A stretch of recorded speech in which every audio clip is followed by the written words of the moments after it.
মুসলমান ইমানদার, আল্লাহ তাআলার কাছে কি জবাব দিবে তুমি?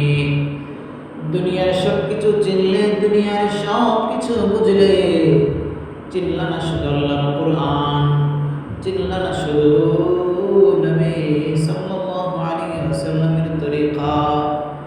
আমেরিকার থিওরি তুমি গ্রহণ করেছো, আমেরিকার থিওরি তোমার কাছে খুব ভালো লেগেছে, আমেরিকান কালচারে নিজের ফ্যামিলিটাকে গড়েছো, নিজের কেরিয়ার গড়েছো, নিজের সন্তানদের কেরিয়ার গড়েছো, কিন্তু আল্লাহর কোরআনের থিওরিতে তুমি তোমার জীবন গড়ো নাই, তোমার সন্তানদেরকে দিন শিক্ষা দাও নাই। মুসলমান, আজকে আমরা দুনিয়ার দিকে ধাবিত হচ্ছি। দুনিয়া দুনিয়া দুনিয়া, শুধু দুনিয়া। পরকাল আমরা ভুলে গিয়েছি, আল্লাহ তাআলাকে আমরা ভুলে গিয়েছি, যে মহান স্রষ্টা আমাদেরকে সৃষ্টি করেছেন তাকে আজকে আমরা ভুলে গিয়েছি। আজকে আমরা দুনিয়ার মোহে পড়ে, দুনিয়ার মোহে পড়ে আখিরাতকে ভুলে গিয়েছি, নামাজকে ভুলে গিয়েছি। আমার মা বাবারা, আমার বাবারা, নিজেকে কত জনের জন্য না সাজাইলাম, নিজেকে বন্ধুর জন্য সাজাইলাম, নিজেকে স্ত্রীর জন্য সাজাইলাম, আত্মীয় স্বজনদের জন্য সাজাইলাম। মুসলমান ইমানদার, আমি ঘুরতে যাব বাইরে, আমি নিজেকে সাজাইলাম গ্রামবাসীকে দেখানোর জন্য, কতজনের জন্য সাজাইলাম নিজেকে, কিন্তু একবার আল্লাহ তাআলার জন্য নিজেকে সাজাইলাম না। যে মালিকের কাছে চিরকাল থাকতে হবে, সেই মালিকের জন্য একবার সাজাইলাম না নিজেকে। আরে বন্ধুকে সময় দেওয়ার মতো আমার কাছে ঘন্টা না ঘন্টা, দিনকে দিন সময় হাতে আছে, স্ত্রীকে সময় দেওয়ার মতো সময় আছে, মা বাবাকে সময় দেওয়ার মতো সময় আছে, গ্রামবাসীকে সময় দেওয়ার মতো সময় আছে, সমাজে সময় দেওয়ার মতো সময় আছে, অফিসে সময় দেওয়ার মতো আমার কাছে সময় আছে, বিভিন্ন পার্টি অফিসে, বিভিন্ন কনফারেন্সে সময় দেওয়ার মতো সময় আছে। কিন্তু আল্লাহ মুয়াজ্জিন যখন আল্লাহু আকবার বলে ডাক দেয়, ও মুসলমানের ঘরের সন্তানেরা, আসো মসজিদে এসে পড়ো, নামাজের সময় হয়ে গেছে, তখন আমার সময় থাকে না।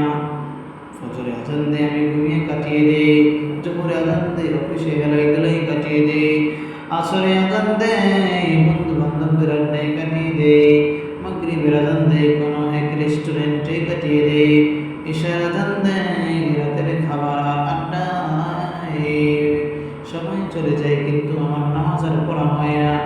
এইভাবে একদিন, দুই দিন, সপ্তাহ, মাস, বছরকে বছর, যুগকে যুগ চলতে থাকে, আর নামাজের সৌভাগ্য হয় না, আল্লাহর জন্য সাজার সৌভাগ্য হয় না।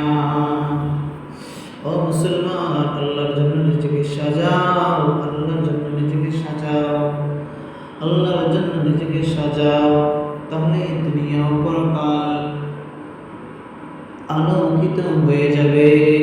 আজকে আমরা দুনিয়াকে যেইভাবে চিনি, আল্লাহর কোরআনকে যদি ওইভাবে চিনতাম, দুনিয়া সফল হয়ে যেত, আমরা সফলতা অর্জন করতে পারতাম। আজকে আমরা ডাক্তারকে যেইভাবে মানি, ডাক্তারকে যেইভাবে বিশ্বাস করি, ডাক্তারকে যেইভাবে পদাঙ্ক অনুসরণ করি, যেইভাবে বলে সেইভাবেই চলি, বিন্দু পরিমাণ এদিক সেদিক করি না, স্বাস্থ্যের সচেতনতার কারণে। মুসলমান ইমানদার, তোমার স্বাস্থ্য সচেতনতা বাড়িয়ে দিলা তুমি, একটু চিন্তা করো নাই, এই সচেতন নাগরিক হয়েছ, কিন্তু সচেতন মুমিন হতে পারো নাই। কারণ যদি তুমি সচেতন মুমিন হয়ে দাও, তাহলে পরকালে যাতে তোমার দেহ কষ্ট না পায়, সেই ব্যবস্থাও তুমি করে নিতা।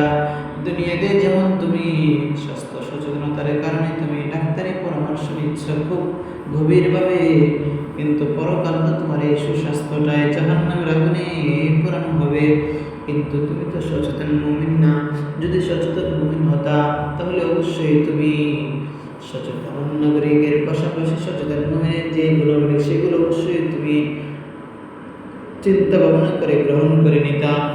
মুসলমান ইমানদার, আজকে আমরা কিছু বলে না বলে ডাক্তারকে যেভাবে পদাঙ্ক অনুসরণ করে আল্লাহর কথা রাসূলের কথা আমরা ওইভাবে অনুসরণ করি না, ওইভাবে গুরুত্ব দিয়ে মানি না। আল্লাহ বলেছে নামাজ পড়ো, মানলে ইচ্ছে করলে পড়ি না হয় পড়ি না। আল্লাহ বলেছে জিকির করো, ইচ্ছে করলে করি। উযকুরুল্লাহ কাসীরা, উযকুরুল্লাহ ইয়া আইয়ুহাল্লাযীনা আমানু উযকুরুল্লাহ কাসীরা। ঈমানদারেরা জিকির করো বেশি বেশি, কারণ জিকির করে তো হাসতে হাসতে জান্নাতে যাবে। আমরা আল্লাহ তাআলাকে এইভাবে মানি না। ডাক্তার একটা কথা বলেছে, সকালে হাঁটতে হবে। হ্যাঁ, সকালে হাঁটতে হবে 20 মিনিট, আধা ঘন্টা ঘুম থেকে উঠে হাঁটে, কিন্তু তারপরও নামাজ পড়ে না।